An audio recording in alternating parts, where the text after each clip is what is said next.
Misalnya ada orang rukuk kemudian ngentut, itu sholatnya batal apa enggak? Enggak, jawab saja. Enggak, orang sholat kemudian pas rukuk kentut atau kelihatan auratnya, sholatnya batal apa enggak? Batal. Lah itu keliru nih sampean, itu salah dosennya mesti itu. Pertanyaannya gini, yang dikatakan sholat itu kan aqwalun wa af'alun muftatahatun bitakbir muftatamatun bitaslim.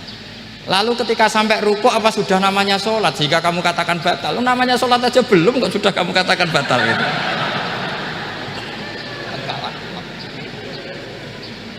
Iya kan? Jadi kalau aku mau sholat pas rukuk ngetut batal atau ora? Mestinya jawaban yang benar, ya ora sholat jadinya gitu. Karena kalau dikatakan sholat definisinya harus sampai salah. Tapi kan kita nggak mungkin ngomong seperti itu kan, dianggap majnun. Padahal itu yang benar, yang punya kecerdasan. Nah makanya pertanyaannya, fikih itu ngikuti bahasa awam apa bahasa istilah? Kalau ngikuti bahasa awam ya kayak tadi, sholat kok pas rukuk kentut maka batal. Sebenarnya yang batal itu sholatnya apa rukuknya? Nah makanya terjadi perdebatan. Kalau yang pakar-pakar usuli itu salah istilah itu nggak mau. Saya ulang lagi, kalau pakar-pakar usuli itu salah istilah itu nggak mau. Terus misalnya tak beri contoh lagi, kalau imam itu sudah salam pertama itu yang rukun kan salam pertama, berarti setelah salam pertama imam sudah keluar dari sholat apa belum? Sudah kan? Yakin? Ya sudah. Sekarang sama tak bedai. Lalu makmum itu kesunatan langsung berdiri apa nunggu imam salam kedua? Enggak, jawab saja. Nunggu salam kedua kan? Nah, itu kriminalnya sampai dalam sufi itu. Kriminalnya begini, berarti Anda membolehkan makmum bergantung sama orang yang sudah tidak sholat. Kata kamu setelah salam pertama dia sudah tidak sholat, berarti kamu menginstruksikan makmum berhubungan dengan orang yang sudah tidak sholat karena sudah keluar dari sholat ketika salam pertama. Kalau kamu didebat gitu gimana jawabnya? Pusing kan? Berarti robtul makmum bisolatiman sing wis laisa fi sholatin, berarti menggantungkan sholat sama orang yang sebetulnya sudah tidak sholat. Ada yang jawab, sebagian ulama fikih tetap disunatkan menunggu salam kedua karena salam kedua itu masih paket meskipun tidak rukun, dia paketnya selesai. Tapi selalu pertanyaannya gini, lalu setelah salam pertama itu imam masih sholat gak? Udah sama pernah dijawab tuh. Nah ini pentingnya bodoh gak mikir. Jadi makanya bodoh itu barokah karena gak mikir. Jadi soalnya Rabbana ma khalaqta hadza apa batila. Sing bodoh ya barokah, sing pinter ya barokah. Sira barokah maksiat. Ora ono barokah blas. Maka kan fikih itu seperti itu. Jadi ada disiplin, di situ ada disiplin ilmu. Yang kadang kita tidak cocok. Makanya Imam Syafi'i sendiri ngendikan, kadang beliau dengan gurunya, dengan Imam Malik sampai ngarang ikhtilafu Malik. Beliau punya data yang beliau itu sedang nggak sama dengan gurunya, yaitu Imam siapa? Malik. Karena mindsetnya itu beda. Tidak sampai misalnya saya tanya, sholat itu harus menghadap kemana? Tidak, jawab saja. Kiblat kan? Ukurannya apa coba? Namanya madhep. Wajah apa dada? Imam Syafi'i milihnya dada. Sekarang praktekkan dalam dialog keseharian. Saya jagungan sama Ki Robah seperti ini, terus wajah saya begini, madep gak? Nah itu masalah. Terus pertanyaannya, madep dengan dada itu fi sholat apa fil qiyam?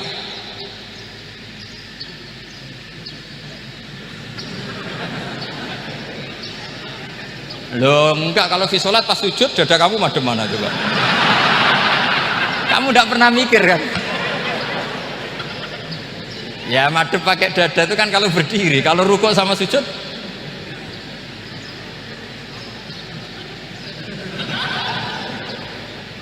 loh itu ulama itu jelimet gitu. Makanya jarang yang menekuni profesi ulama itu, menekuni proposal banyak karena memang susah. Jadi ulama itu orang yang cara berpikir sudah aneh. sehingga mereka detail, maksudnya menghadap itu apa urusannya. Ukurannya kalau berdiri ya dada, tapi nggak bisa kamu katakan at-tawajjuh bisodri, aturan dalam sholat, fikuli sholat. Pertanyaannya lah kalau rukuk sama sujud, dadanya menghadap kemana coba? Maka itu ilmu yang sudah jelimet.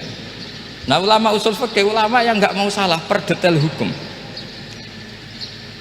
Sehingga menurut Imam Rafi'i, misalnya kalau beliau ditanya sujud itu gimana ya, asal wat'ul jabhah ya sujud. Tapi kalau menurut Imam Nawawi harus melibatkan 7 apa? Anggota, yaitu al-jabhah, wal yaden, warrubaten, wal qadamen. Oke, Imam Nawawi kita ikuti. Tentu keseharian kita pakai Imam Nawawi, yaitu berdasar hadis umirtu an asjuda ala sab'ati a'dzumin al-jabhah, wal yaden, warrubaten, wal qadamen. Berarti berapa? 7. Tapi pernah saya cek di kitab karangannya Imam Syafi'i, ketika beliau ngendikan saya suka kalau orang sujud itu melibatkan 7 anggota berdasar hadis ini. Tapi kata beliau wayah tamilu, dan bisa saja sujud yang wat'ul jabhah itu sudah cukup. Terus kata Imam Syafi'i, limadha, karena Nabi ketika sujud itu hanya ngendikan begini, sajadalaka wajhi wa sam'i wa basori. Nggak ada di hadis wayadi, warubati, wakodami. Ya sudah akhirnya, nah itu sudut pandang. Terus gugatan kedua begini, ada orang Muslim yang sujud sama berhala. Untuk menjadi murtad itu harus 7 anggota apa cukup wat'ul jabhah alal ardi? Untuk sah menjadi murtad itu. Untuk sah menjadi murtad cukup wat'ul jabhah alal ardi harus 7 anggota. Untuk keabsahan murtadnya itu enggak jawab. Makanya ini tugas dosen-dosen ini meminterkan ini, karena namanya sudah faqih. Faqih itu ahli fikih yang detail, namanya faqih. Kalau ini mutafaqih. Jadi bukan tafakuha tapi tafakuha, kayak tamarodo itu. Jadi wazannya nanti itu wal idhari ma laysa fil waqi'. Jadi ini bukan gojlok, ini memang marah saya ini. Jadi kalau sudah pakai gelar fakih harus fakih betul. Karena ilmu fikih itu sebetulnya gampang. Sampai kalau ngaji i'anah itu kelihatan fikih itu gampang karena ada logika yang terbangun. Misalnya begini, orang kalau tawaf itu disuruh agak jauh dari Ka'bah. Jangan sampai nginjak sadarwan. Karena sadarwan itu pondasi itu ikut Ka'bah. Kenapa begitu? Ya jenenge ra muteri Ka'bah, ide-ide Ka'bah. Jadi sebenarnya sederhana logikanya. Sing jenenge muter itu di luar itu kita muter. Lah kalau nginjak pondasinya namanya gak muteri Ka'bah tapi ida-ida Ka'bah. Ya jadi sederhana sebetulnya, ya masuk akal. Jadi fikih itu enggak ada yang iskal, sebetulnya masuk akal. Tapi karena kita nekuni itu tidak serius, maka terus jadi paradok. Saya beri contoh lagi, ini sebagai penghormatan saya sama Kiai Mas Bukin, karena ini sudah namanya fakih. Kalau ada ayam jago ditabrak truk terus kejet-kejet, andaikan dibiarkan pun mesti mati karena gerakannya sudah harokatul madbuh. Terus kamu sembelih, itu halal apa enggak? Enggak jawab, ayam jago loh. Kalau kamu katakan halal, dia sudah tidak punya hayatun mustaqirroh, kehidupan yang permanen. Andaikan kamu biarkan pun 1 menit lagi meninggal. Kejet-kejet kan mau prosedur saja, maksudnya pantasnya mati yo kejet-kejet sih, tapi sebetulnya sudah pasti mati. Maka ini ada 2 ulama. Kalau kata Imam Malik tetap namanya halal karena ruhnya masih di situ, sehingga ketika kita nyembelih ya nyembelih hewan yang hidup. Yang namanya nyembelih itu pokoknya mematikan yang punya ruh, sementara saat itu rohnya masih di situ, meskipun 1 menit lagi pasti mati. Tapi kalau mazhab Syafi'i enggak, ini sudah harokatul madbuh, tidak punya hayatun mustaqir.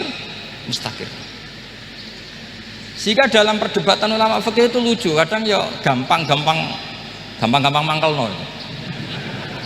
Misalnya begini, kalau ada anak lahir tidak ada amaratul hayat, nggak nangis, nggak bernafas, sunat disolati apa enggak? Siktun sing la yastahillu wa la langsung lahir langsung mati, nggak ada amaratul hayat. Rata mikir tuh. Itu tidak wajib disolati. Alasannya ya kan memang sholat alal mayit kan tidak pernah hidup. Di mana-mana mayit itu setelah hidup mati. Ini kan tidak pernah hidup. Namanya ya qit'atul lahmin, ya potongan daging itu aja. Enggak. Jadi kadang fikih diwaca tenan jebule mangkel no. Terus ketika di kitab Minhajut Thalibin itu, kalau kamu keluar mani itu wajib mandi enggak? Wajib kan? Kalau keluar mani inzal itu kan wajib mandi. Nah kenapa nifas atau wiladah keluar bayi? Kenapa ibu-ibu kalau keluar bayi wajib mandi? Alasannya lucu. Li'annal walad maniyun mun akidun. Itu kan wis mani cuma mengkristal. Jadi kadang fikih mangkel. Apa ya kok? Sembrono itu masuk wajib mandi wiladah itu karena apa? Li'annal walad maniyun mun akidun. Iku mani sing wis mengkristal. Mani sing wis jelalatan lah lahir nuangis macam-macam. Jadi ternyata karena kenapa fikih butuh alasan nyari hadis tentang keluar anak mandi itu nggak ada yang sorry, yang ada adalah tentang inzal, innamal ma' minal. Akhirnya dicari-cari ternyata walad itu maniyun munakid. Lah ini problem fikih. Sampean harus siap dengan pelajaran seperti ini, meskipun sampean mungkin wong priayi tapi ini ilmu. Ya saya ulang lagi, ini ilmu, sehingga ulama itu mau tidak mau harus mau mendengar, karena logika yang terbangun itu nunggu kalau mendengar. Kayak tadi Nabi malaikat Israel baru sadar masa kekasih bunuh yang dikasih, masuk akal, iso mikir juga Israel. Kalau sama sampean sih nggak nerima, tetap selonang-selonang. Ini masalah Ibrahim Khalilur Rahman. Sehingga kita di alasan fikih itu harus kita dengar. Saya dulu itu, saya sampai sekarang itu sama, kalau bayi lahir masih sudah berbentuk bayi, saya sendiri berpendapat sebaiknya disolatin kalau sudah berbentuk bayi, meskipun tidak tidak nangis, tidak ada amaratul hayat. Kan yang digugurkan itu wajibnya, bukan masalah boleh dan tidak. Itu banyaklah perdebatan ulama di bab itu. Saya beri contoh lagi perdebatan ulama. Ini contoh-contoh fikih karena ini khusus penghormatan status fakih tadi. Itu kalau ada orang mati, jenazah itu. Jenazah itu kalau sholat, itu kan umumnya jenazah di depan, kita nyolati di belakang. Itu yang mengatakan begitu ya tidak punya alasan, ya taunya mulai dulu begitu, di mana-mana nyolati jenazah, jenazahnya di depan. Tapi di kitab Mahali jelas diterangkan, kata kaul sani tidak wajib. Alasannya ya lucu, fa innal janazah laisat bi imamin. Jenazah itu tidak imam, kenapa harus di depan? Kan kacau kan. Lu coba alasannya di depan apa? Dia ada imam kok. Nah barokahnya fikih itu, sehingga kita melihat di Arab Saudi sekarang itu jenazah kan di belakang, tapi kita tetap nyolati mayit. Kalau di Arab Saudi musim haji itu jenazahnya di kamar mayit, tapi kita nyolati. Itu satu-satunya takbir ya tadi, fa innal janazah laisat bimanzilatil imam. Tapi jangan praktekkan, nanti dia kepaliran sesat tuh. Saya hanya cerita ilmu, jangan dipraktekkan. Kalau dipraktekkan masih jadi aliran sesat. Mono jenazah ning guri mame kok ngarep aliran sesat. Sebetulnya bukan sesat gitu. Uji coba fikih. Ya karena tadi fa innal janazah laisat bimanzilatil. Bukti lagi kalau sampean sholat ghaib. Sholat ghaib itu misalnya mayitnya di Surabaya, boleh nggak sholat ghaib di sini? Terus jenazahnya di belakang kamu apa depan kamu? Nah ini kan fikih itu pokoknya gitu. Makanya standar furu'iyah itu susah, karena perdebatannya itu mirip-mirip, kayak iya, kayak tidak, kayak